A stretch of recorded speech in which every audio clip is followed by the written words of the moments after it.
Magandang gabi po sa ating lahat, mga kapatid.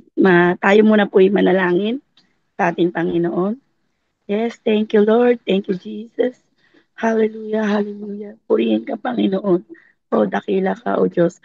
Lord, maraming salamat po, Panginoon, sa gabing ito, sa pagkakataong ito, Panginoon, na kami muling nagsama-sama upang dumulog at lumapit sa iyong banal na trono at manalangin, Lord God. Maraming salamat, Lord God, sa patuloy na pagpapala mo sa bawat isa, sa kalakasan, kalusugan, at kagalingan na patuloy mong ibinibigay sa amin, Lord God. Sa gabing ito pala, Lord, sa gabing ito, kami po'y humingi ng kapatawaran sa lahat ng aming mga kasalanan, Panginoon. Lahat ng mga bagay na naisip, nasabi, at nagawa namin laban sa iyo at sa aming kapwa. Patawarin mo po kami, Lord. Linisin mo po ang aming puso, ang aming isip, ang aming spirito, lalo na, Lord, yung aming dila, upang kami maging karapat-dapat sa iyong mga salita, Lord God. And I pray, Lord God, na itago mo po ako sa iyong liwanag, Panginoon. Ikaw po ang magsalita para sa akin.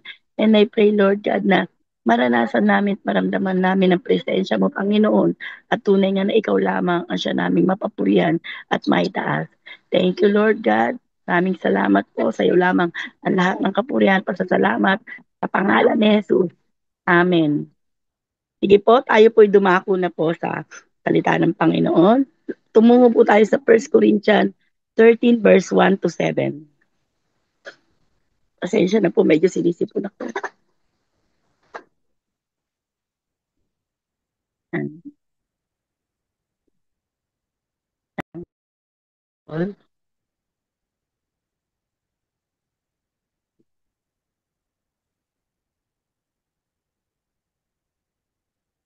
Sige po.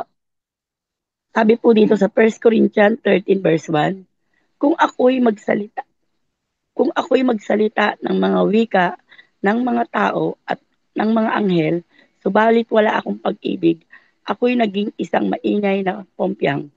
Ay, teka lang po, wait lang po, papalitan ko po sa RTPB. Yan. Kay mix po kasi ito, pasensya na po. Sige po, ulitin po natin. Makapagsalita man ako sa mga wika ng mga tao at mga anghel, kung wala naman akong pag-ibig, para lamang akong kampanang umaalingaw-ngaw o pompyang na kumakalampag. Kung ako man ay may kakayahan magpahayag ng salita ng Diyos at umunawa sa lahat ng hiwaga, kung mayroon man ako ng lahat ng kaalaman at malaking pananampalataya na ano pat nakakapagpalipat ako ng mga bundok, ngunit kung wala naman akong pag-ibig, wala akong kabuluhan. At kung maipamigay ko man ang lahat ng aking mga ari-arian at ialay ang aking katawan upang sunugin, ngunit wala naman akong pag-ibig, wala rin akong mapapala. Ang pag-ibig ay matyaga at magandang loob, hindi maiinggitin, hindi mayabang, ni papagmataas man, hindi magaspang ang pag-uugali, hindi makasarili, hindi magagalitin o mapagtanim sa kapwa. Hindi rin niya ikinakatuwa ang gawaing masama, ngunit ikinagagalak ang katotohanan. Ang pag-ibig ay mapagpatawad, mapagtiwala, puno ng pag-asa, at mapagtiis hanggang wakas. Yes, salamat po sa salita ng Panginoon. Yun po, no, malinaw po yung sinabi ng Panginoon dito na sinabi niya po sa atin na tayo pong mga nananampalataya is kahit marami po tayong nagagawa, magaling man po tayo mag-pray, lagi po tayong umaatin ng mga gawain. Sabi nga ni Pastor nung linggo, kulang na lang, doon ka na tumira sa church, matulog sa church, di ba? Pero kung wala ka naman pong pag-ibig, para ka lang daw pong kampanang umaalingaw-ngaw. Kumbaga parang yung latang nilagyan mo lang ng piso sa loob pero wala pong laman. 'Di ba po nag-iingay lang pero wala pong kabuluhan, 'di ba po? At kung ako may kakayanan na magpahayag ng salita ng Diyos at umunawa sa lahat ng hiwaga, kung mayroon man akong lahat ng kaalaman at malaking pananampalataya. So sinabi rin po rito, no, na kahit po ano po ang meron po tayo, meron po tayong mga gifts, ganyan po. Alam naman po natin na maraming gifts po ang ibinigay sa atin ng Panginoon, di ba po? Nakakakita tayo ng mga anghel, nakakakita tayo ng mga demonyo, nakakapagpahayag po tayo ng panaginip, at sabi pa nga po rito, kahit makapagpalipat ka po pa daw ng bundok, kung wala naman pong pag-ibig, wala rin pong kabuluhan, di ba po? Sabi nga po rito, punta muna po tayo sa Matthew 22:39. Matthew 22:39. Sabi nga po dito, 'di ba? Ito naman ang pangalawa. Ito po yung ikalawang utos ng Diyos. Ibigin mo ang iyong kapwa gaya ng pag-ibig mo sa iyong sarili. So, pangalawa po siya na pinakamahalaga na napakahirap pong gawin ng mga anak ng Diyos. No? Napakahirap po nating gawin. 'Di ba po? Ito po yung susi sa lahat na kumbaga ito po yung master key para po tayo magtagumpay. Kasi sabi nga po, 'di ba? Ang unang utos po ng Diyos is mahalin mo ang iyong Diyos ng higit sa iyong buhay, higit sa iyong sarili, 'di ba po? Tapos ang ikalawang utos, ibigin mo ang iyong kapwa. Napakahirap po. Paano mo po iibigin yung kapwa mo? Sabi nga po ng mga pastor, yung hindi ka ibig-ibig. Yung pong kapwa mo na ah, naninira sa'yo, yung kapwa mo na nagkukondena sa'yo, yung kapwa mo na ipinapahamak ka, yung kapwa mo. Ako po, totally, kaya po ito yung shinare ko. Nung nakaraan po kasi talagang totally, dito po kasi ako nahihirapan. Ewan ko po ba, parang limited po yung pag-ibig ko. Parang parang gusto ko po kasing ibigin yung mga taong hindi ka ibig-ibig. Minsan naiibig ko po sila pero minsan dumarating pa rin po yung time na sabi nga, 'di ba, "Pastor, pinatawad ko naman na sila, eh, kaya lang 'pag minsan na may nagawa silang, mali uli o nakita ko sila na ganito, is nagagalit na naman ako." So, ibig sabihin hindi pa rin nagpapatawad ang isang tao. So, kapagka po tayo po kasi puno po tayo ng pag-ibig, grabe, unang-una po nating ginagawa is magpatawad po. Magpatawad po talaga. Tapos, balik po tayo dun sa binabasa natin sa First Corinthians,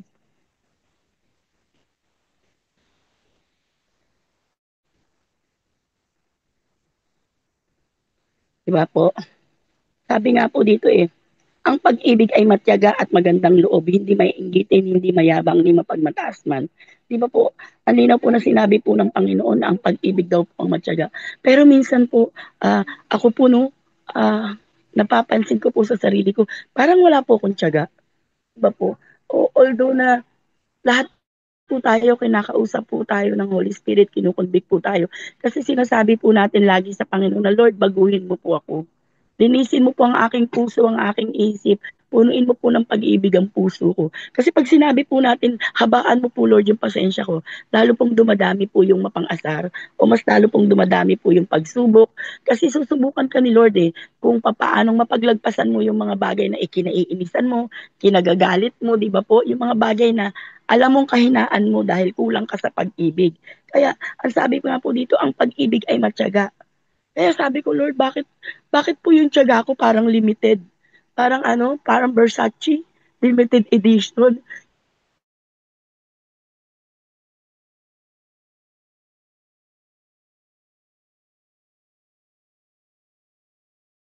Kumbaga, hindi ko po, Lord, gusto ko pong mahal itong tao na ito. Totoo po ito, no? Gusto ko pong mahal siya. Gusto ko pong magawa. Pero bakit, Lord, ganun minsan dumarating pa rin yung time na nagagalit pa rin ako sa sa taong ito, na high blood pa rin ako. Di ba po, na-HB pa rin po ako. Kasi nga po kulang po ako dun sa pag-ibig. At yun po yung lagi kong pinapanalangin kay Lord na punuin mo po Lord ng pag-ibig ang puso ko. Kasi hindi naman po nasusukat po yung yung ginagawa natin kahit na sabi mong lagi ka na sa church, hello sister, hello brother, sa church po ang bait-bait mo pero sabi nga po ni pastor nung Sunday, di ba? Sino po ang unang makakakilala sa'yo sa tunay na pag-uugali mo? Yung pamilya mo po sa loob po ng tahanan. Kasi doon sa loob po ng tahanan, lumalabas po talaga yung tunay na ugali. Lalo pa pag na-high blood ka sa mga anak mo, o nag-away kayo ng asawa mo, o yung kapitbahay mo may nagawa sa'yo. Di ba po? So, yung tao pong puno ng pag-ibig, saan man pong sulok ng mundo magpunta, o ilagay man siya sa kairan, sa gitna ng giyera, kung puno po ng pag-ibig, is hindi po matatakot, hindi po mag-aalangan, hindi po magagalit, di ba po? Hindi niya po mararamdaman yung mga bagay na hindi dapat maramdaman ng isang taong punong-puno po ng pag-ibig, di ba po? Tapos sabi rin po dito, hindi magaspang ang pag-uugali at hindi makasarili, hindi magagalitin o mapagtanim sa kapwa. Ay sabi ko, nung binasa ko po ito, sabi ko, ay Lord, sorry. Nasa akin po lahat to. Sabi ko ganyan. Sabi ko, minsan magaspang po yung ugali ko, Lord. Minsan po magagalitin po ako, pero Lord hindi po ako makasarili, sabi ko ganyan. Pero Lord, bakit po gano'n? Minsan, nagagalit pa rin po ako sa kapwa ko. Mapagtanim pa rin po ba ako ng galit? Lagi ko pong tinatanong si Lord diyan. Sabi ko ganyan, Lord, papaano ko po ba iibigin ang kapwa ko? Papaano ko po ba iibigin ang sarili ko? Humihingi po ako ng tawad sa iyo lagi, tapos magkakasala din po ako lagi. Kasi ano po ba yung kulang, di ba po? Kulang po sa pag-ibig, sabi po. Tapos sabi, hindi niya ikinakatuwa ang gawain masama, ngunit ikinagagalak ang katotohanan. Ang pag-ibig ay mapagpatawad, mapagtiwala, puno ng pag-asa, at mapagtiis hanggang wakas, di ba po? So, minsan po dumarating sa time na sumusuko tayo, napapagod tayo, natatakot tayo. Pero sinabi po dito na ang pag-ibig daw ay mapagtiis hanggang wakas, di ba po? Kasi kapag ka po napagtagumpayan po natin lahat yon, as in, yun po yung ano natin eh, yun po yung goal natin eh, bilang isang Kristiyano, bilang isang anak po ng Diyos, ano po ba ang gusto nating mangyari? Bakit po ba tayo tinanggap natin ang Panginoon? Bakit po ba natin tinanggap ang Panginoon nung pinatawad tayo sa mga kasalanan? Kasi gusto po natin makasama tayo sa kanyang kaharian, di ba po? Yun po yung lagi natin sinasabi. Lord, isulat mo po ang pangalan ko sa aklat ng buhay dyan sa langit, di ba po? So, kung hindi ka marunong magtiis hanggang wakas at nawawalan ka lagi ng pag-asa, makakamtan mo ba ang ipinangako ng Panginoon na buhay na walang hanggan? Tapos punta po tayo sa 1 Peter 4:8.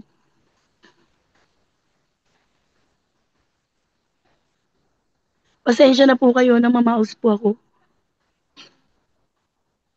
Sabi po dito, higit sa lahat, magmahalan kayo ng tapat sapagkat ang pagmamahal ay pumapawi ng maraming kasalanan. Di ba po, ang linaw po na sinabi ng Panginoon na higit sa lahat magmahalan kayo ng tapat sapagkat ang pagmamahal ay pumapawi ng maraming kasalanan. So, kung po tayo puno po ng pag-ibig, marami pong kasalanan po ang mawawala sa atin. Una, kapag puno po tayo ng pag-ibig, hindi na po natin titingnan ng mga nasa paligid natin. Dahil kay Lord na lang po tayo nakatingin. Pangalawa, pag puno po tayo ng pag-ibig, hindi na po tayo magagalit. Di ba po? Pag puno po tayo ng pag-ibig, hindi na po tayo mapipikon, manunumbat at higit sa lahat, hindi na po tayo ma-open. Ano man po yung sabihin sa atin ng kapwa natin, ng kapatiran natin, ng pamilya natin, hindi na natin ipagdaramdam kasi puno po tayo ng pag-ibig eh. Nauunawaan na po natin yung mga bagay, nabibigyan na po natin ng, ano man tawag dito? Kadahilanan.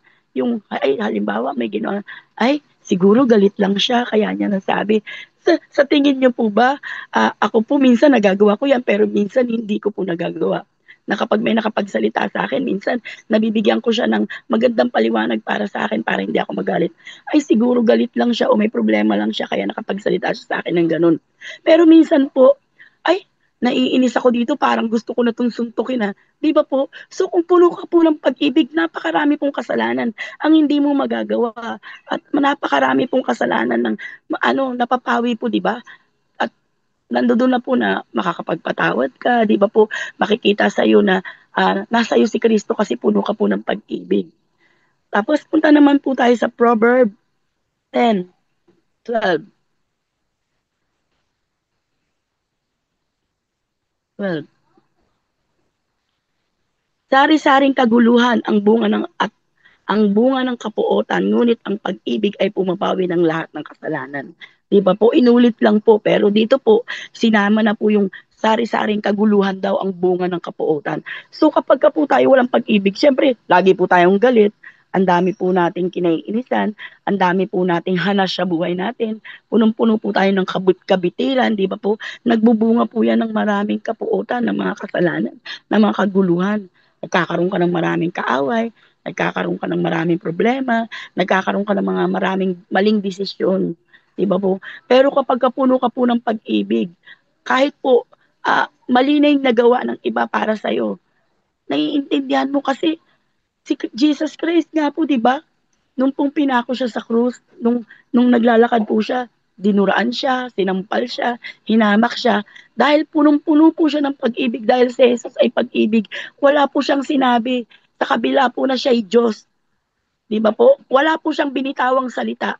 kundi ang sinabi niya lang po nung nakapako siya, Diyos ko, patawarin mo po sila, hindi nila alam ang kanilang ginagawa.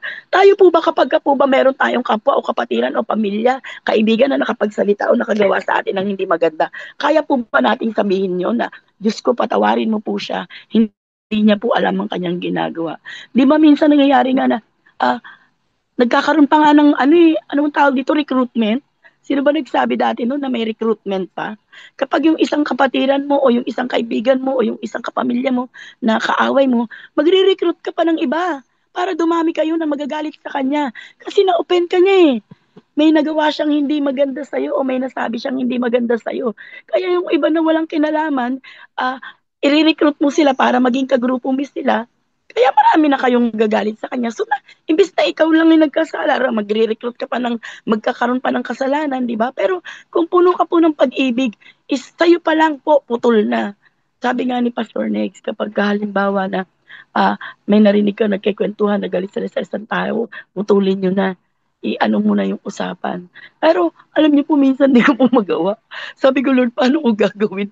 Lalo pa po pagka yung pinag-uusapan po na inis din ako. Sabi ko, nako, nakikigatong pa po. Totoo po yun, di po ako nagsisinungaling. Maldita lang po ako pero hindi po ako sinungaling. Pero sabi ko po kaya, lagi ko pong pinapakiusap, gabi-gabi, hanggang madaling araw, nagpipray ako kay Lord. Kasi hindi na ako masyado nakakasama ng Isyapaga. Kasi yung alaga ko kagabi alas 3 nagising pa. Di ba po, sa gabi na bago na lang matulog ako nagpipray. Lagi kong ipinapakiusap kay Lord na, Lord, punuin mo ako ng pag-ibig ang puso ko. Bigyan mo ako ng bagong puso.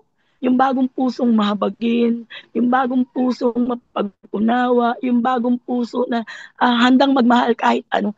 Sabi ko, paano ko magagawa? Hindi ko pa lang sa loob ng bahay namin, hindi ko na magawa. Paano ko pa i-apply sa iba, Lord? Tulungan mo ko na may apply ko sa iba.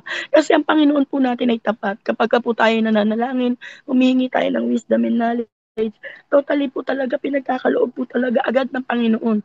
Kagaya po nung nakaraan na nung soaking po, ah, ay soaking ba yun? Sunday pala, nung Sunday, ah, service leader po ako, dumating po yung anak ko na nagagalit kasi meron na naman pong isang kaklase niya na inirereklamo na naman si Migs. Lagi pong inirereklamo si Migs sa school.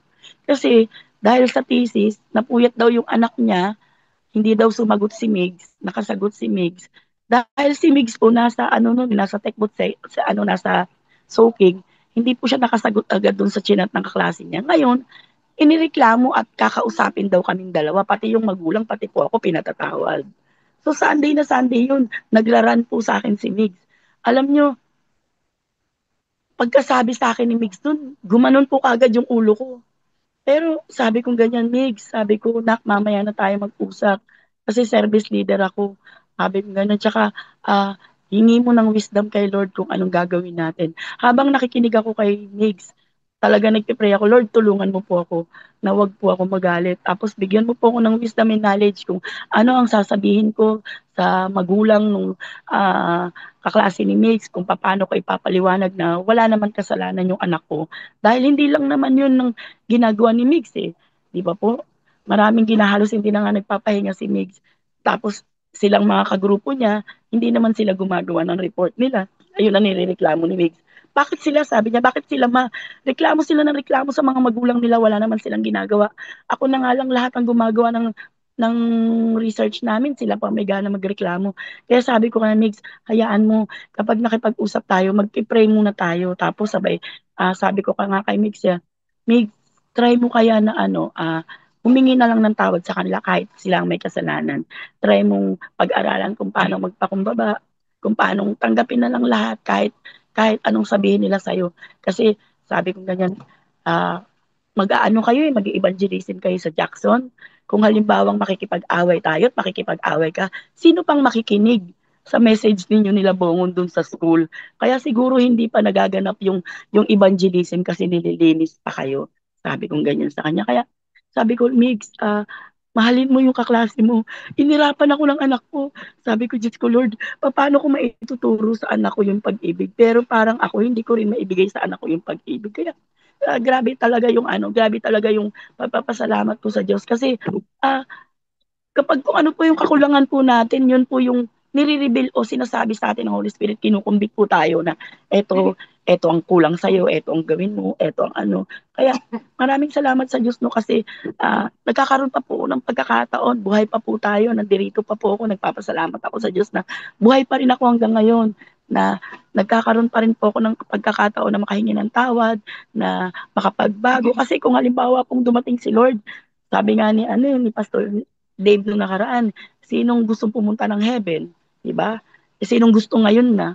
Eh, hindi ako makapagtaas agad kasi hindi pa ako sigurado kung sa heaven nga ako pupunta. Kasi alam ko sa puso ko po na kulang pa yung pag-ibig.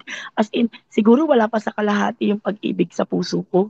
Kaya, ayun no, glory to God na I pray na lahat naman tayo tinuturuan po tayo ng Panginoon, binabago po tayo ng Panginoon, at higit sa lahat, hinuhubog na po tayo na tinutulungan niya po tayo na magtagumpay, magtiis, punuin ng pag-asa hanggang wakas na tayo pong lahat ay magtagumpay. Kasi sabi nga po ng Panginoon, di ba?